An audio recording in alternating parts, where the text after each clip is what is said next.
Hello and welcome to Indus News live from Islamabad. I'm Jawad Tehami and these are the headlines.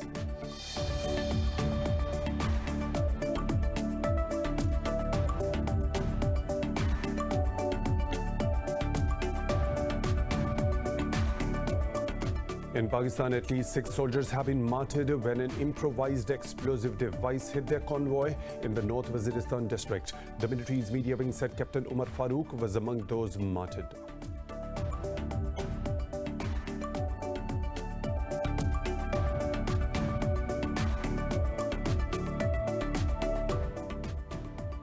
US envoy Zalmay Khalilzad says Washington and the Taliban have agreed to reset their actions by adhering to the Doha peace deal. In a series of tweets following his meetings with the Taliban, Khalilzad said the assurances will lead to a reduction in violence by all sides. He added that the recent spike in violence in Afghanistan is threatening the ongoing peace process.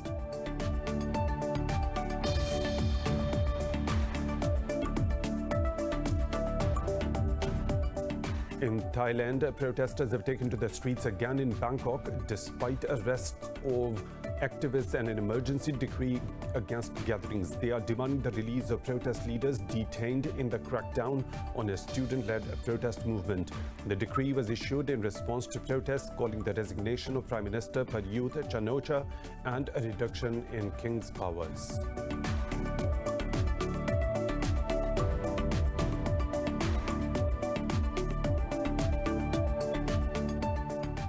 Azerbaijan says its army has liberated 6 more villages from Armenia's occupation. In an interview, President Ilham Aliyev said the international community must act to resolve the Nagorno-Karabakh conflict. Nearly 600 people have been killed in the latest fighting that broke out on the 27th of September.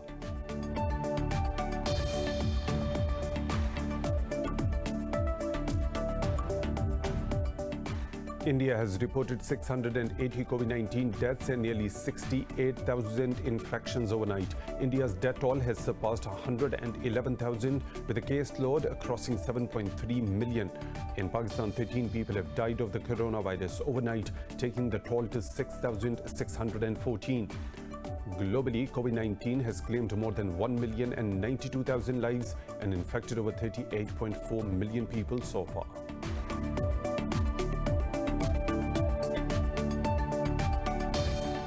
Those were the headlines and detailed stories right after a short break. Stay tuned.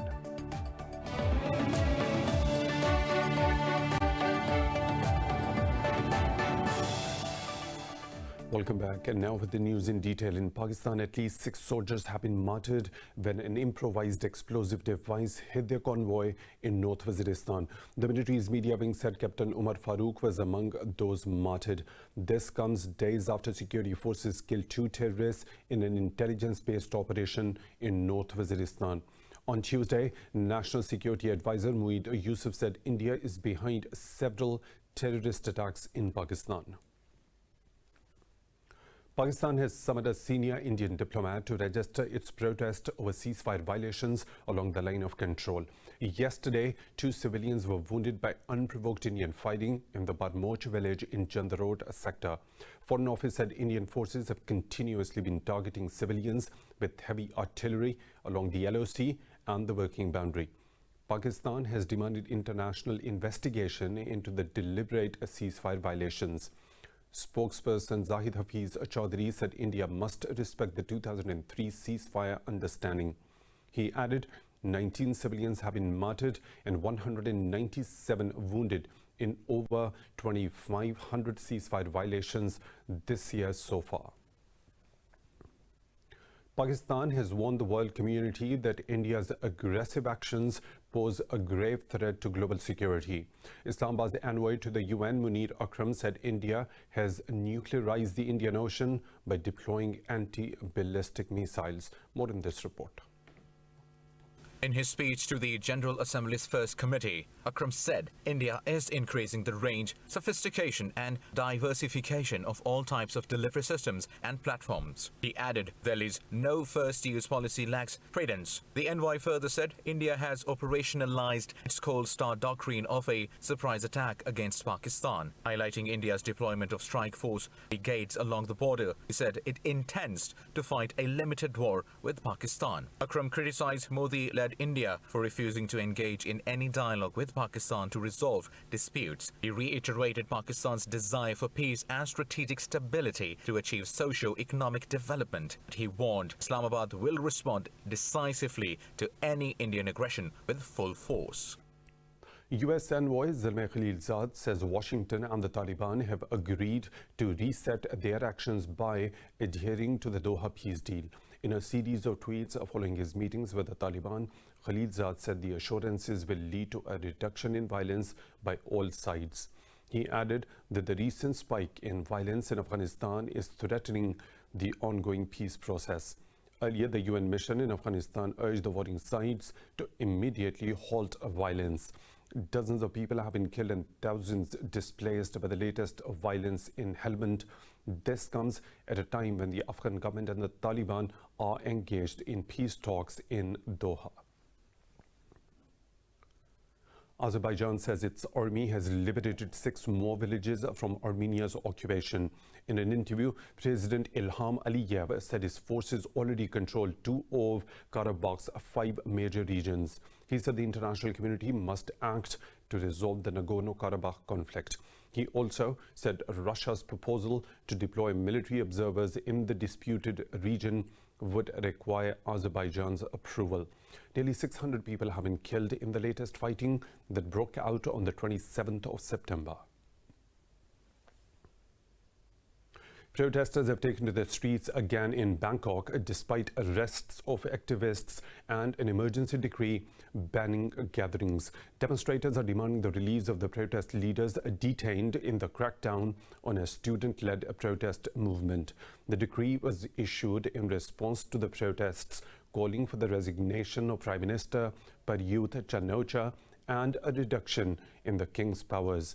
Anti-government protests emerged last year after courts banned the party opposing the government of former junta leader Prayut Chan-o-cha. Thailand's royal family is shielded from criticism by a strict law that carries a sentence of up to 15 years. China says the United States is seriously undermining peace and stability in the Taiwan Strait. China's Eastern Theater Command said its forces will resolutely defend the country's territorial integrity.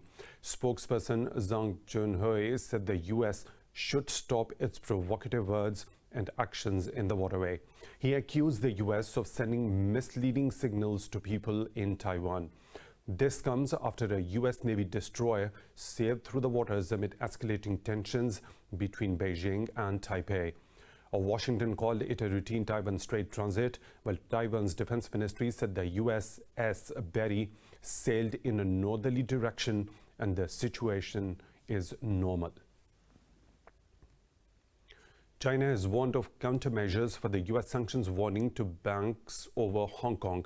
Earlier, Washington threatened financial institutions of curbs over what it called undermining Hong Kong's autonomy. At a news briefing, Chinese Foreign Ministry spokesperson said the U.S. must correct its mistakes. He called for Washington to stop interfering in China's internal matters.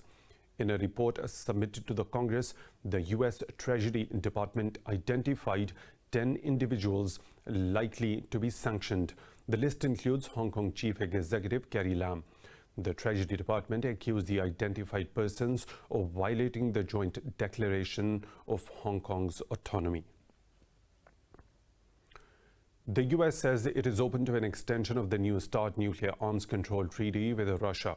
Secretary of State Mike Pompeo said this in a press conference in Washington. He said the U.S. welcomes the opportunity to complete an agreement based on understandings over the last weeks. Pompeo added that Washington hopes the Chinese Communist Party will join the talks as well.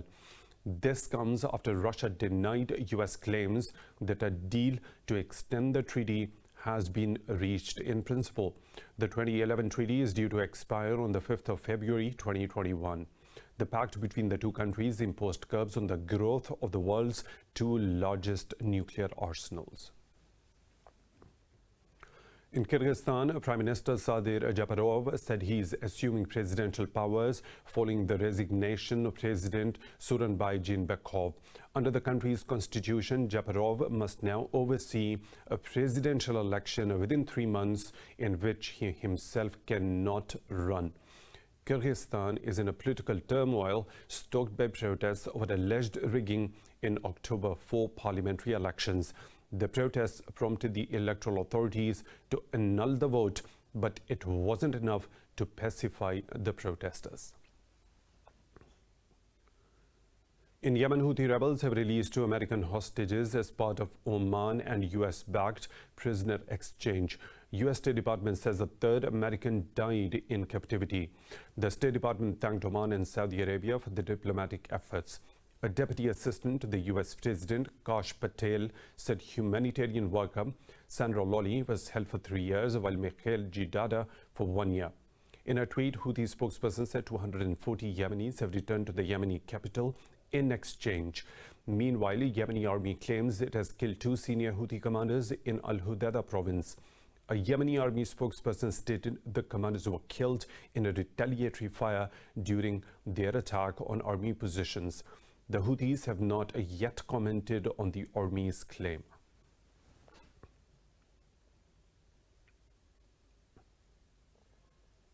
Human Rights Watch says Russia and Syrian airstrikes on rebel-held Idlib amount to war crimes.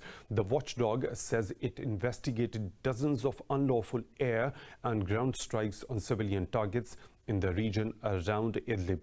The rights group said hundreds were killed in those airstrikes and over 1.4 million people displaced.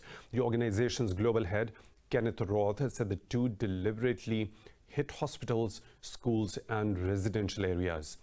In an interview, Roth said the aim of the 11-month military campaign was to drive out civilians to recapture the Syrian territory. Moscow and Damascus have repeatedly denied the accusations of indiscriminate bombing of civilians.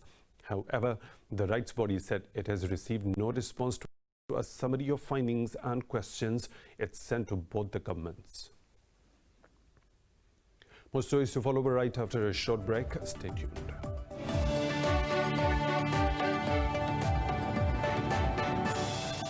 Welcome back. In Pakistan, 13 more people have lost their lives to COVID-19 during the last 24 hours. The Health Ministry says the countrywide death toll has reached 6,614. The ministry says 756 people tested positive overnight. It said there are 9,209 active COVID-19 cases in the country. The ministry added out of over 321,000 cases, more than 305,000 have recovered so far. It said over 140,000 cases have been detected in the southern province of Sindh, while Punjab has reported over 101,000 cases. India has reported 680 COVID-19 deaths and nearly 68,000 infections overnight. The country's death toll has surpassed 111,000, with a caseload crossing 7.3 million. Globally, the pandemic has claimed more than 1,090,000 lives and infected over 38.4 million people so far. More in this report.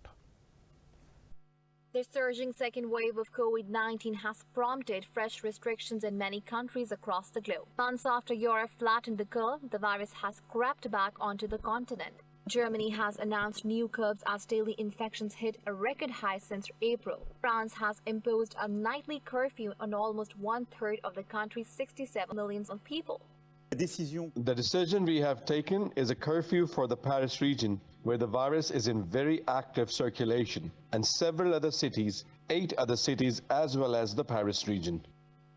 Meanwhile, during mass testing, East China city Qingdao has taken over 8 million samples for COVID-19 testing. Russia announced the approval of a second COVID-19 vaccine as the country reported a record daily increase of cases in Moscow. A new vaccine developed by Siberia's Vector Institute completed early-stage trials last month. первые партии. The first batch of the vaccine, comprising 60,000 doses, will be made shortly, and Victor will begin post-registration clinical trials in various Russian regions with the participation of 40,000 volunteers. I would like to add that Victor plans simultaneously to conduct clinical trials among 150 people over 60. In the US, the outbreak is showing no signs of slowing down as 22 states reported more than 1,000 daily cases. In Somalia, at least 13 Somali troops have been killed by Al-Shabaab militants near the capital Mogadishu. The Al-Shabaab militant group has claimed the responsibility for the deadly attack. The group launches regular attacks in a bid to undermine Somalia's central government. Deadly violence has engulfed Somalia since 1991, when clan warlords deposed leader Said Barre and then turned on each other. European Union leaders have agreed to keep on talking to Britain to get a new trade agreement in the coming weeks, but warned to step up their contingency preparations if the negotiations fail. Leaders of the 27-member bloc met in Brussels and called on Britain to make the necessary moves to make an agreement possible. They also urged Britain to fully implement the EU's early divorce deal by the end of the year. Last month, Britain introduced a new draft law known as the Internal Market Bill. If approved, it would undercut parts of UK's Brexit settlement. Saudi Arabia and the United States have launched a strategic dialogue. U.S. Secretary of State Mike Pompeo and Saudi Foreign Minister Prince Faisal bin Farhan Al Saud met in Washington. Pompeo says the conversations between the two reflected a mutual willingness to grow a whole partnership. He said Washington is preparing to acquire 26 acres site for a new U.S. embassy in Riyadh. Pompeo also called for Riyadh to join the Abraham Accords signed by the UAE and Bahrain to normalize relations with Israel. The Secretary of State said he hoped Saudi Arabia will help bring Palestinians to the negotiating table with Israel. For his part, Al Saud said the agenda of the strategic dialogue is to promote regional stability and countering common threats. He said Riyadh looks forward to a comprehensive political solution in Yemen as well as to address the humanitarian situation. Lebanon has again postponed the consultations on nominating the new prime minister amid the worst economic crisis in the country. President Michel Aoun delayed the talks to form a new government by a week. The Lebanese presidency said consultations are delayed after requests from parliamentary blocs. Aoun was due to assess the parliamentary popularity of Saad al-Hariri to lead the new government, but the two prominent Christian politicians indicated reservations on Hariri's nomination led to the postponement of the talks. The explosions at Beirut's port and COVID-19 pandemic has pushed Lebanon into political and economic turmoil. Scorching temperatures made September 2020 the hottest on record. Scientists say there is a 65% chance this year might end up as the warmest. More in this report. Blazing temperatures contributed 2020 being a remarkably hot year. Siberia, Middle East and South America recorded unusually high temperatures. Climatologists at the U.S. National Oceanic and Atmospheric Administration say this was the warmest September since records began in 1880, with a mean temperature increase of 0.97 degrees Celsius above the 20th century average. Average as a whole, this was the warmest September on record with a temperature departure from average of 0.97 degrees Celsius or 1.75 degrees Fahrenheit above the 20th century average. The 10 warmest Septembers that we've seen have occurred since 2005. However, the 7 warmest have occurred in the last 7 years. This year, extreme weather played a major role in disasters, including fires in California and the Arctic to floods in Asia. A small change in the mean of the global temperature can lead to big changes in extreme weather. And so what we're seeing right now is that we do expect for heat waves to become more frequent, more intense, and we're already seeing that. In terms of drought as well, the general rule of thumb is that areas that are dry will get drier and areas that are wet will get wetter. In 2015, countries agreed under the Paris Climate Accord to attempt to cap warming at 1.5 degrees Celsius. Large emitters, including China and the EU, have pledged to slash their emissions in the coming decades. But current policies will see temperatures rise far beyond the 1.5 degree level. Robot dolphins could replace captive animals at theme parks in the years to come. What about this invention in this report?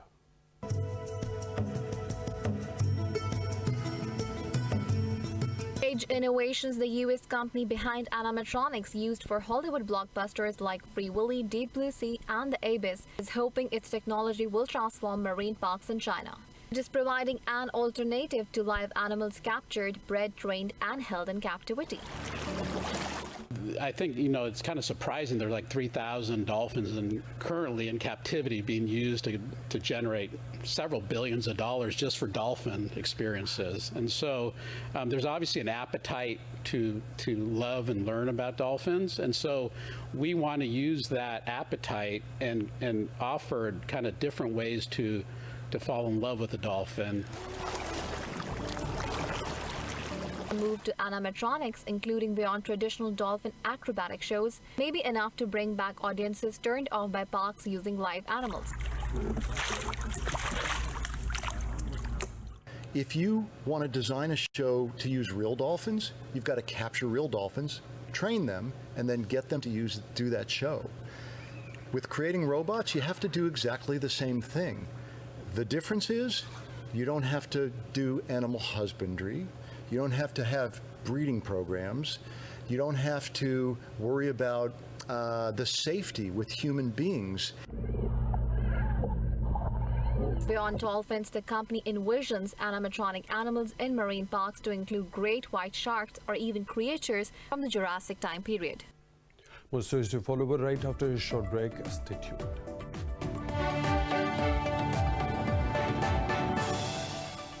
Welcome back. In Portugal, water scarcity and drought are causing problems for farmers in the southern Algarve region.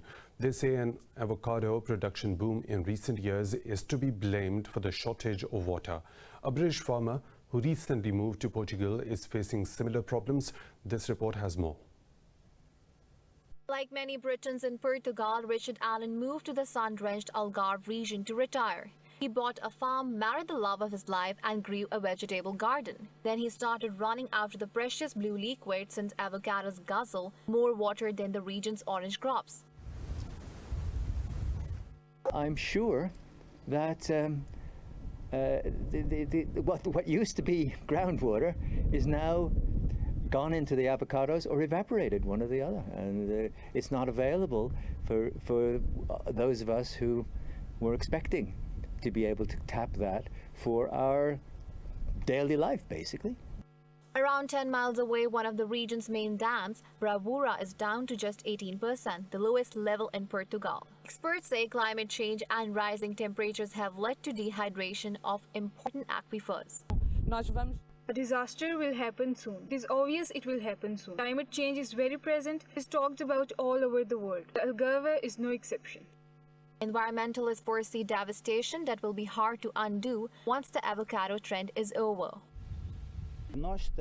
We are putting avocados in certain areas. We are completely devastating a traditional landscape to meet a market need. When avocados no longer have the price they have now, these properties will be abandoned, but the impacts will stay here.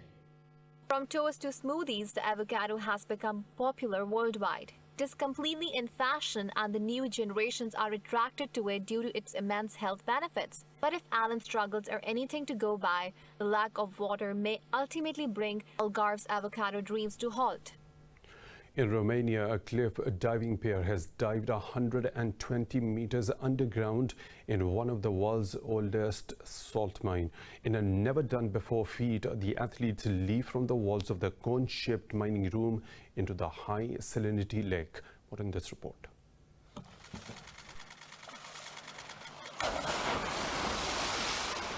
This visually stunning area has the oldest Turda salt mine. The astounding beauty has made the place like a wonderland, shaped by salt and humankind. Cliff diving champion Rhiannon Iflin and local star Konstantin Popovici took up the challenge to jump into a lake inside the salt mine. There's a lot of challenges diving here.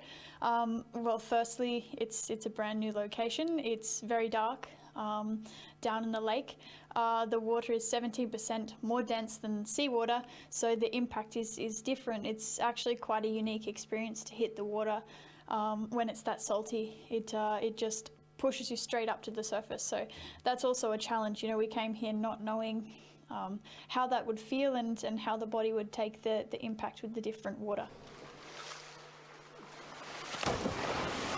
Cliff diver Konstantin Popovici has called it a new and different experience. The big challenge, I would say, it's the salinity. It's super salty compared to a normal ocean, which it makes it more tough on your body on the impact. Also, being in a cave, it's totally dark. We have lights, but it's still not a natural, perfect condition to dive. So that's another challenging thing. In 2013, Salinda Turda was converted into a museum having an underground theme park. This place attracts 700,000 visitors every year.